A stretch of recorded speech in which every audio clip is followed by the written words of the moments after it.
kartu kertas saring, kapas, alkohol 70%, kasa steril, dan rak pengering kertas saring.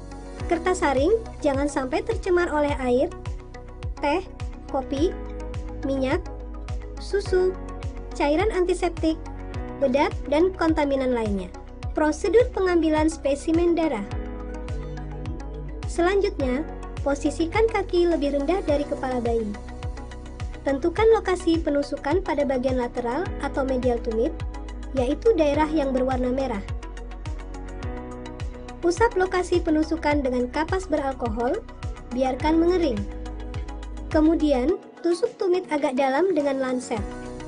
Usap tetes darah pertama dengan kain kasa steril. Lalu, pijat tumit dengan lembut sampai keluar tetes darah yang cukup besar. Hindari gerakan memeras, karena akan mengakibatkan hemolisis atau darah tercampur cairan jaringan. Selanjutnya, teteskan darah ke tengah bulatan kertas saring sampai bulatan terisi penuh dan tembus kedua sisi. Hindari tetesan darah berlapis-lapis. Ulangi meneteskan darah ke atas bulatan lainnya. Bila darah tidak cukup, tusuk kembali tumit di titik yang berbeda dengan menggunakan lancet baru. Sesudah kedua bulatan kertas saring terisi penuh, tekan bekas tusukan dengan kasa atau kapas steril sambil mengangkat tumit bayi sampai berada di atas kepala bayi. Bekas tusukan tidak perlu diberi plester ataupun pembalut. Cara pengiriman spesimen. Setelah kering, spesimen siap dikirim. Cara pengirimannya, spesimen harus disusun berselang-seling agar bercak darah tidak saling bersinggungan. Atau, sisipkan kertas di antara bercak darah. Atau masukkan spesimen ke dalam kantong khusus. Masukkan ke dalam amplop dan sertakan daftar spesimen yang dikirim. Pengiriman dapat dilakukan oleh petugas pengumpul spesimen atau jasa pengiriman swasta. Pengiriman tidak boleh lebih dari 3 hari sejak spesimen diambil. Perjalanan pengiriman tidak boleh lebih dari 3 hari.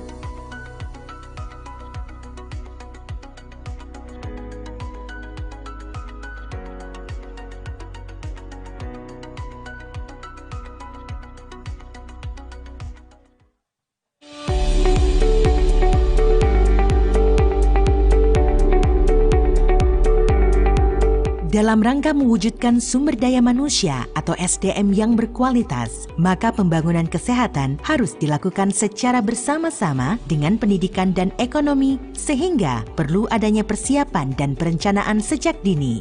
Salah satu upaya yang dapat dilakukan adalah dengan melakukan deteksi dini melalui screening bayi baru lahir, antara lain screening hipotiroid kongenital.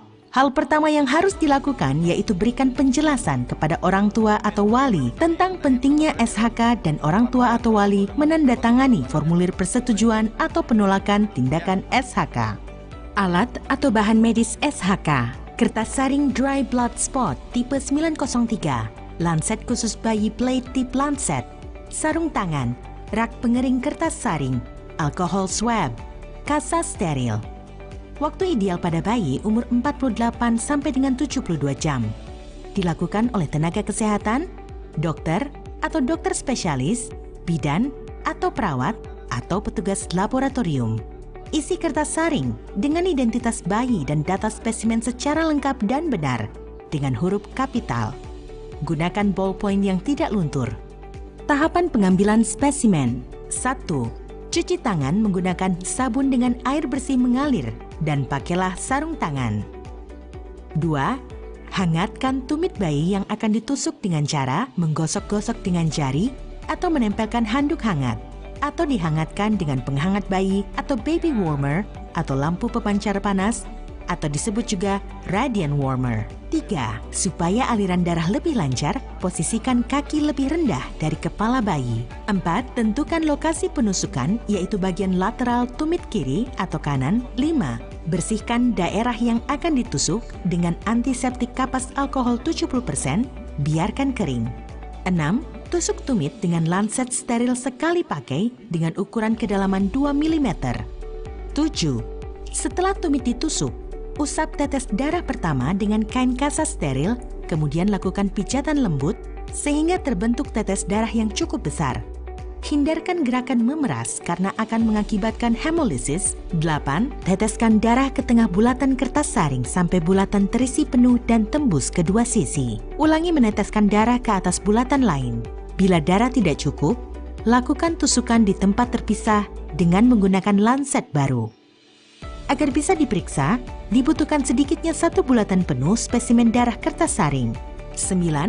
Sesudah bulatan kertas saring terisi penuh, tekan bekas tusukan dengan kasa atau kapas steril sambil mengangkat tumit bayi sampai berada di atas kepala bayi. Bekas tusukan diberi plester ataupun pembalut hanya jika diperlukan. Metode pengeringan spesimen. Segera letakkan di rak pengering dengan posisi horizontal atau diletakkan di atas permukaan datar yang kering dan tidak menyerap atau non-absorbent. Biarkan spesimen mengering atau warna darah merah gelap.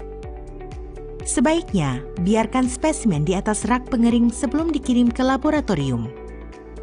Jangan menyimpan spesimen di dalam laci dan kena panas atau sinar matahari langsung atau dikeringkan dengan pengering.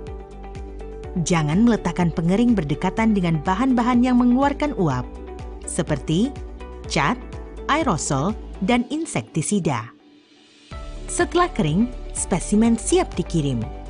Ketika spesimen akan dikirim, masukkan ke dalam kantong plastik ziplock. 1 lembar kertas saring dimasukkan ke dalam 1 plastik. Dapat juga dengan menyusun kertas saring secara selang-seling untuk menghindari agar bercak darah tidak saling bersinggungan, atau taruh kertas di antara bercak darah. Masukkan ke dalam amplop dan sertakan daftar spesimen yang dikirim. Amplop berisi spesimen dimasukkan ke dalam kantong plastik agar tidak tertembus cairan atau kontaminan sepanjang perjalanan.